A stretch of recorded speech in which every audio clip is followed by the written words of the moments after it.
2 years ago, Valve launched CS2, and everyone thought, this is the new era of Counter-Strike. 1 year later, I called it a disappointment. Now it's been 2 years. And the big question is, has the game actually improved, or are we still stuck in the same broken mess? Hey everyone, Dale here, and today we're going to talk about what CS2 looks like 2 years after release, which problems are still alive and kicking, what's going on with esports, and why every patch feels more like a step backwards than forwards.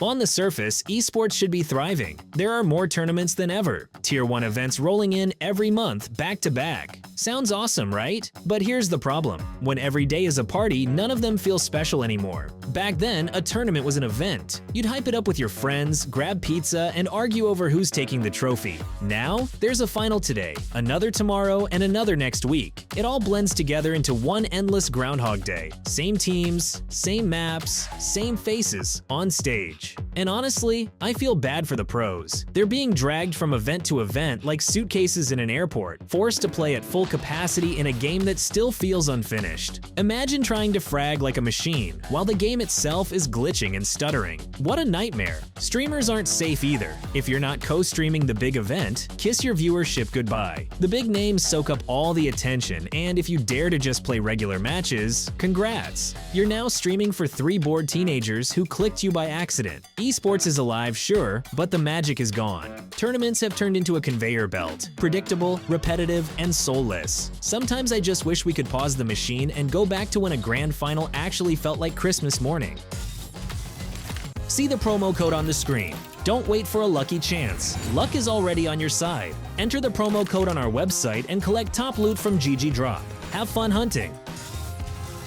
And now, everyone's favorite topic, cheaters. 2 years in, and they're still here like cockroaches in a dirty kitchen. You can squash a few, but they just keep coming back. Play on low ranks? Congrats! You'll run into some guy barely holding down the W key, but somehow hitting every headshot thanks to his magic software. Push up past 20,000 rating? Welcome to Rage Cheater City. At that point, the game isn't Counter-Strike anymore. It's a contest of which team has more wizards. I've lost count of the times I've seen this nonsense. Crosshairs snapping to heads like magnets, guys knowing your exact damage through smoke, teammates spinning servers while others rush with knives. You're not playing CS2. You're watching a circus with wall hacks. And it's not just random clowns. Nope. Top 100, even top 1,000 players on the leaderboards are full of cheaters. Streamers, YouTubers, even pros have been exposed. Evidence is everywhere. And what has Valve done? Exactly nothing. No bans, no punishments, just silence while these geniuses keep ruining the game. So yeah, in CS2 you've got 2 scenarios. Meet cheaters in silver, or meet cheaters at the very top. Playing legit is no longer standard. It's a hardcore challenge mode. And here's where the comedy show really begins. Valve proudly announces, "We've updated the anti-cheat. Things are gonna get tough now." And what happens? A week? A few days? Nope. Exactly 1 day of cheaters actually getting banned. After that, cheat developers snapped their fingers, and everything went back to normal. Think about it. A multi-billion-dollar company can't do what 3 teenagers on a shady forum manage in a weekend. 1 day of hope, and then straight back to hell. And it's not even the first time. Every so-called anti-cheat update feels like a prank. Valve pretends to crack down, players celebrate for a few hours, and then you're once again watching your opponent spin like a Beyblade right in your face. At this point, VAC is just a meme. It exists only so people have something to roast Valve about, and nothing else. So, let's say you somehow avoid cheaters. Surely you can finally enjoy a smooth game, right? Huh, nope. Welcome to the carnival of bugs and terrible performance. CS2 still runs like you're playing on a pocket calculator. Even Raupies himself admitted, on a top-tier PC, the game feels like it's running at 100 frames per second.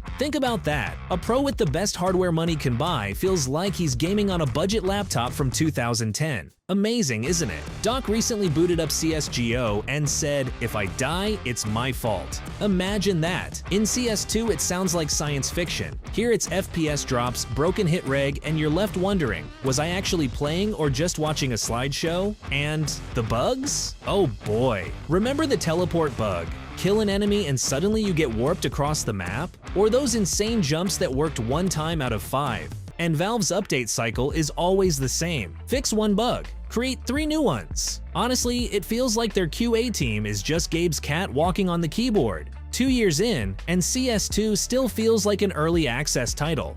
For a competitive esport, that's a joke. And here's the core issue. Why does CS2 still feel like an unfinished beta 2 years later? Because Valve simply doesn't listen to the players. For 2 straight years, the community has been screaming, "Fix performance! Add real anti-cheat! Stop the bugs!" And what do we get? More skins, and patches that touch everything except the actual problems. In one of my earlier videos, I even showed that most CS2 developers don't actually play their own game. And the ones who do, they're so bad at it, even Silvers would laugh. And that matters, because you need good players to explain why movement feels clunky, why hitreg is off, why CSGO felt smoother and more consistent. Without that perspective, the devs are basically shooting in the dark. So we end up with developers blindly pushing updates, the game throws back a new bug, and they go, "Oh wow, a new feature." And that, my friends, is how we've been living for 2 years. Now let's talk about the maps. And oh boy, this one hurts. Instead of respecting the classics and giving them a light touch-up, Valve decided to play architects and completely rework the geometry. Take the iconic train. Once a legendary map, now redesigned into a maze of useless angles and awkward spots. The result? Train has become the least played competitive map in CS2. Bravo, Valve. Standing ovation.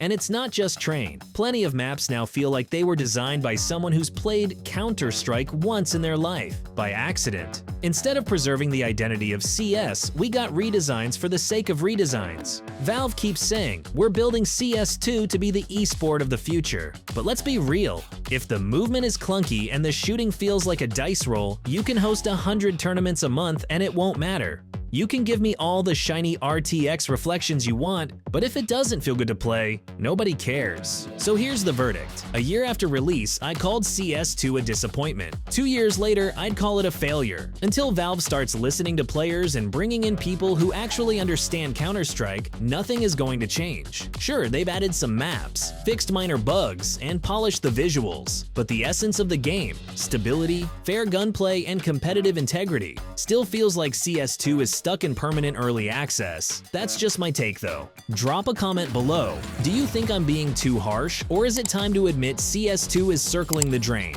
And what do you expect from Valve in the next year? This is Dale signing off. Thanks for watching. Don't forget to like and subscribe. See you in the next one, and may your games be bug-free.